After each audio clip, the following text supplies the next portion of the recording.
Tilea's Troubles, Part 94. Leaving Luccini. Again. Prequel to the Battle Report. How to Save a King. Winter 2403-4. Captain Anselm van Bass had made his way up to the roof of the building, where he, his sea artists and officers were lodged, to watch the rest of the Sartosan army as it marched from the city.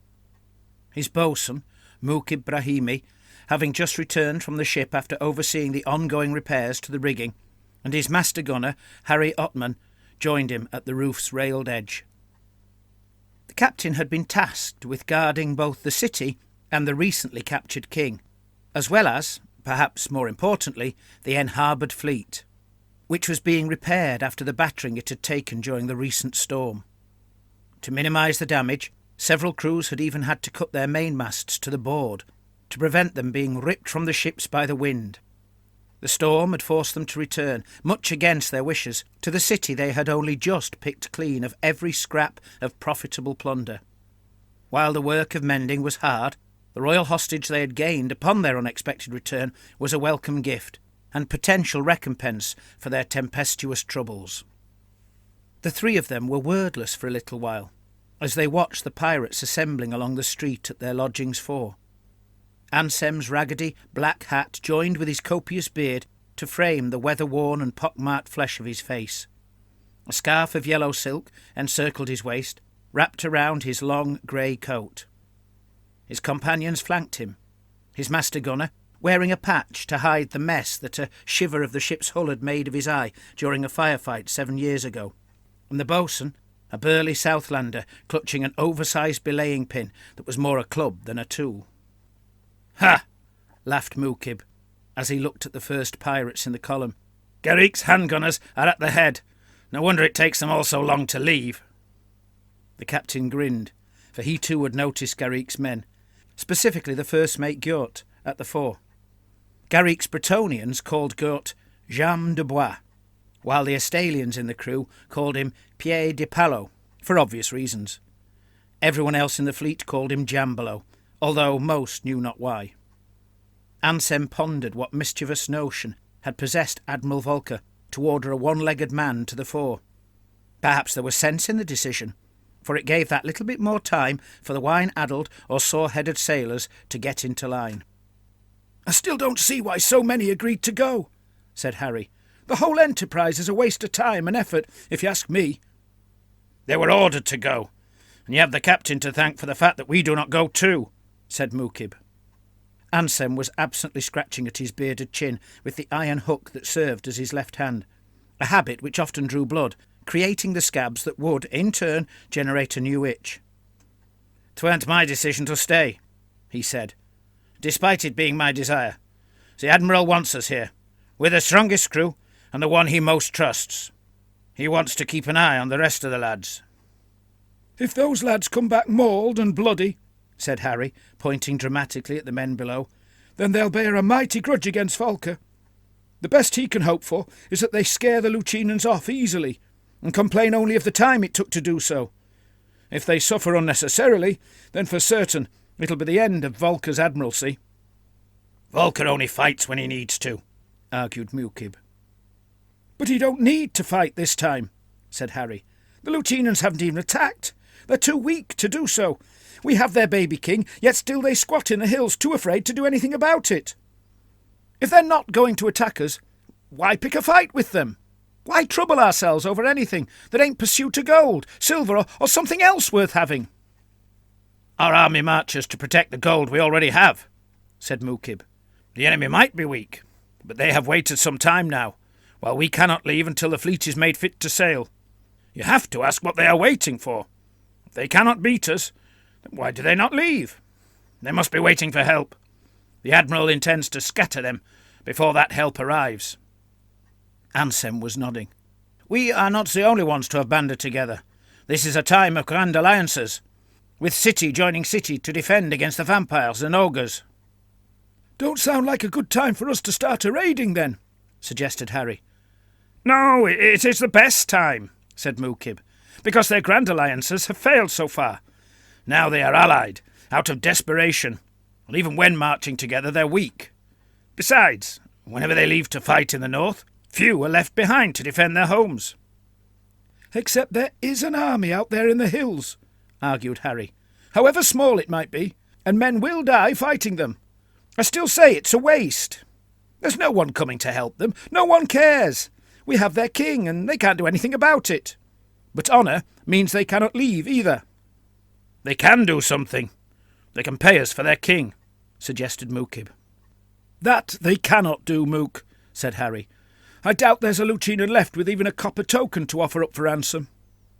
The Sartosans had ransacked the city and the surrounding realm more expertly and thoroughly than any brute or greenskin army could ever have done. "The soldiers could find the gold," said Mucib. "I doubt that," said the captain. "They're not returning from a war of conquest laden with plunder. They're returning from an already ruined land after fighting the living dead. They've nothing to give us. Harry is right, Mook. They cannot pay, and they cannot retake their city. We should just let them be. Would you ram a wounded sea serpent just because it swam close to your ship?" Mucib chortled dismissively. "If their army is a wounded sea serpent, then it is only an infant. They have little more than 2 regiments, 1 gun, and the king's doddering uncle to command them." "Don't be so sure the fight will be easy," said Harry. "They've dug themselves some fine earthworks at a carefully chosen spot, and they have grown in strength." "How so?" asked Mucib. "No other armies have come to their aid." "You've been working too hard, Mucib, my friend," said Harry. "Your thoughts have become entangled in cables and lines. We found out 2 days ago that they now have a large body of men who fled Luccini when we returned, and even a few of the king's mounted guards who escaped." "Ha! You almost had me worried," laughed Mucib. "Such as they count for nothing. Cowardly peasants who fled without a fight, and steel-clad noblemen, so noble they forgot to guard their king. Their sort add weakness to an army, not strength." "Let's hope so," said the captain, "for all these lads' sakes." For whatever reason, down in the street, the march had faltered a while. But the pirates now began to move again. "Mook," said the captain, pointing down at the boy lugging a bucket alongside the marchers, "you should take a leaf from little Jannikin's book. He don't look worried." "Aye, he's got other things to worry about," said Harry. "I told him last time that when he brings water, there ought to be more than a spoonful left in the bucket when he arrives. Woe betide the lad if he spills it all again." "You're too hard on the boy," said Captain Ansem. "He's a good un.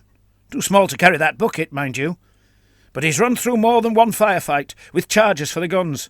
His ears are bleeding last time, too. I have heard that ears are for more than hearing." The two were not so sure if there was a joke in the captain's comment or not, but he was not the sort of man to be troubled if they failed to laugh. Down below, the army was beginning to move off properly now, and more were turning into the street. The van was mostly made up of deck gunners, many armed with handguns. Like the VMC, the Sartosans, of whom a good proportion were also from Marienburg, favoured the use of powder in battle, both on land and sea. They had wagons to carry several artillery pieces hauled from their ships, as the guns' diminutive trucks were incapable of travelling the roads.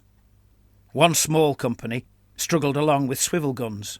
Even those among them without a ranged firearm of some kind, of which there were several large bodies expected to engage the foe in melee, were festooned with pistols, whether they were human, dwarf, or even goblin, although the latter had a tendency to cause almost as much harm to themselves with their pistols as they did to the enemy. They also had a predilection for the more exotic kinds of guns, with an entire company armed with blunderbusses, and several, like Jambolo, carrying multi-barrelled oddities designed to allow the firer to shoot rapidly, for instead of reloading, all they had to do was twist the next preloaded barrel into place. Needless to say, perhaps, these mechanically extravagant guns were not the most reliable pieces in the pirates' arsenal. Before long, Admiral Volker's own crew, who bore the brunt of the fighting during the initial capture of the city, were marching into view. Being in the centre of the column, Captain Ansem espied the orc Gudjag, who had proved himself one of the Admiral's most loyal crewmen. Gudjag, like several other orcs in Volker's fleet, had been one of Skarbak's greenskin corsairs, separated from the Orc Admiral's fleet during the storm which had driven most vessels onto the rocks along the Caratello coast. Gudjag's ship had been forced south, running before the wind while the crew cursed the cliffs on the lee shore as if foul language might convince the rocks to shy away. Once the storm subsided, he and his crewmates presumed the rest of the corsairs, Scarback included, must surely have perished when wrecked. Gudyag later discovered that Scarback and a good portion of the corsairs had survived and were in the paid service of Porta Maggiore, but, like almost every one of his crewmates, he had already signed a Sartosan Commodore's articles. Choosing to stay with the Sartosans was a decision he was later glad of, when he learned of the Greenskin Corsairs' massacre at the hands of Cernag Swag. Those who now remained of Gudyag's original crewmates were scattered throughout Volker's fleet, serving different captains, partly because they struggled to get on with each other, and partly because no Sartosans wanted too many burly orcs serving in any one particular crew. An exception had been made for the goblin boss Bagnam Fark, for although he commanded a large ship and a full greenskin crew, they were almost all goblins, and the Sartosans found it hard to imagine that they could cause anything but minor annoyance to Volker's fleet, should they become troublesome. Fark had haggled his way into serving with the fleet. Admiral Volker seemed to have the notion that having the goblin boss in his fleet would come in useful, although exactly how, whether strategic, tactical, diplomatic, or for some other reason, only he knew. Captain Ansam now pondered whether the goblins were included in the fleet for just such a situation as this. For who better to throw against the earthwork defences of a stubborn and desperate foe than goblins? While the Sartosan men, dwarves and orcs poured lead shot into the mix, the goblin mob could fight their way into the defences. If they failed, nothing of importance had been lost. If they succeeded, then well and good. And either way, the more casualties they suffered, the better. As the ragtag army passed by below, several of the marching pirates glanced up at the three men watching them from the roof.